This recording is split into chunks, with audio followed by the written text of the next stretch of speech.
Sa puntong ito, makakausap natin si Professor Richard Heydarian, GMA Resident Political Analyst. Magandang tanghali po sa inyo, Professor. Magandang tanghali, Rafi. Opo, well, unang-una muna reaction mo doon sa naging pahayag ni Defense Secretary Lorenzana. Medyo maanghang yung kanyang pahayag. Mukhang napuno na siya dito sa mga paulit-ulit na sinasabi niyang aksyon ng China. Bagamat maganda yung ating relasyon. Pero ganito yung ginagawa ng China towards the Philippines.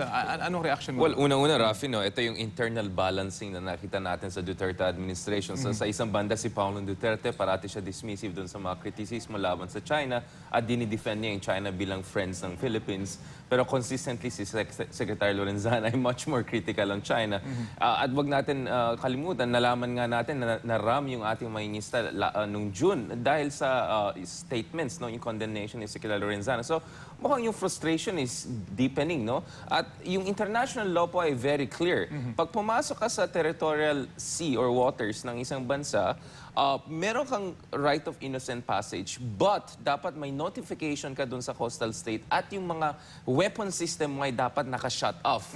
Hindi ka pwede dumaan sa territorial sea ng ibang bansa, hindi mo sila i-notify, tapos naka-on yung weapon system mo. That's a kind of a threatening posture na bawal sa international law. And the fact that enough nila yung AIS nila, yung automatic defense system nila, at daylight pa, na-booking na nga sila, well, Secretary Lorenzana didn't say bad faith, pero para sa akin, it kind of shows some sort of bad faith kasi walang tamang explanation galing sa China.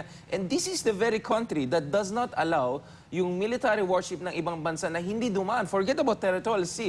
Yung exclusive economic zone nila up to 200 nautical miles. So may element of hypocrisy din sa China na ang strict nila sa ibang bansa. Pagdating sa Pilipinas at ibang bansa, they don't even have the decency to even inform us. Sa issue ng maritime safety, ano bang impact nun kapag hindi ka nagpaalam dun sa bansang dadaanan mo at nag-shut off ka pa ng iyong AID? Yeah, nag-shut off ka, tapos ang laki ng barko mo, God forbid kung may mangyari aksidente, may bangga na mangyari, or what if sinut off mo at gumamit ka ng surveillance espionage systems? Kasi mga barko na yan, meron din silang radars and all. So what if dumaan kayo sa isang bansa, ginamit mo yung radar system mo, nag-gather ka ng information dun sa mga strategic bases at saka location sa ibang country? Eh, ito po yung action, aggression yun. It's a form of aggression. Now, we're not saying this is what happened.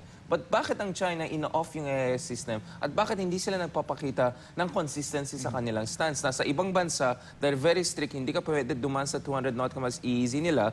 Pagdating sa Pilipinas, parang dadangan lang sila sa territorial sea natin without even a notification notice, no? Maging si National Security Advisor Esperon, medyo sumama na rin dun sa condemnation dito naman sa ibang panig ng West Philippine Sea na nagrereklamo na rin siya. So, ito bang ganito? Bad cop, good cop ka ba ang pinapairal ng Duterte administration? No, ako, ang stance ko dito, I don't think it's a... kasi good cop, bad cop, ibig sabihin coordinated ito. No? I don't think coordinated. I think spontaneous expression of frustration yan. At yung nakakabala nangyari ngayon sa West Philippine Sea, yung tinatawag ko na militiazation, kung saan ginagamit ng China yung mga militia forces nila para mas-swarm, mas-suffocate at mas-surround yung ibang bansa. So kita natin since January, tuloy-tuloy na itong deployment ng Chinese militia force sa Pag-asa no, at Spratlys Islands. At ngayon, aminado, ang National Security Advisor at team natin na ang tinetreaten po nila yung resupply lines natin. Kasi yung tao po natin sa Pag-asa, they cannot support themselves. At matagal na itong ginagawa ng China. Nagre-resupply.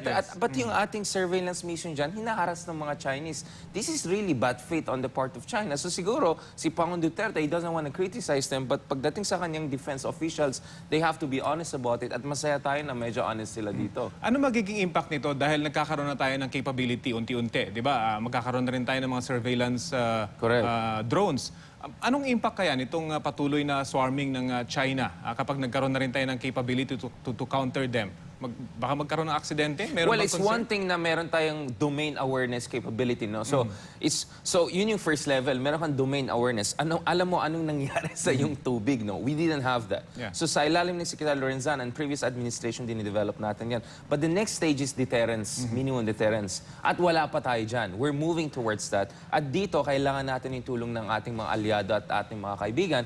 At yung US at Philippines kayo nagre-renegotiate. Nagre-review po tayo ng mutual defense treaty natin. Siguro ang isang pwedeng gawin natin is to look at ways by which US and the Philippines pwede mag-cooperate to deter further aggression galing sa militia forces at paramilitary forces ng China. So pwede yan ang magiging crux ng mga negotiations dyan sa review ng mutual defense treaty na nangyari ngayon. Masasama kaya dito yung recommendation ng National Task Force on the West Philippine Sea sa DFA na maghain na po ng diplomatic action laban sa China Yes. tungkol sa swarming activity So nila. you have to move on multiple fronts. No? Yes. So pagdating sa diplomacy, you make your point clear, yung red line natin, mag-criticize ka sa China, ilalabas mo sana ito sa ASEAN if it's necessary. Kasi pati Vietnam rin, malaking problema nila with China ngayon dun sa overlapping waters nila, or at least yun ang claim ng China. So pwede natin i-raise sa ASEAN, pwede natin raise bilaterally, pero pagdating sa AFP, dapat talaga i-develop natin yung kakayahan natin, domain awareness and minimum deterrence. So we should move on multiple fronts. So Paolo Duterte can say all good things, ukol sa China. Pero kung ating gobyerno mismo ang ginagawa nilang tama, dito sa West Philippine Sea, may epekto pa rin yan. Finally and very quickly, yung stance na ganito ni Secretary Lorenzana versus yung pagpuri ko minsan ng Pangulo sa China, binabalanse ba talaga ito or ano magiging impact? Parang wala naman yatang impact yung matatamis na salita ng Pangulo para kay Secretary Lorenzana dahil patuloy pa rin siya nagkikriticize. Well, the fact na hindi siya fired, no, he's still in his position, no, it's a big issue.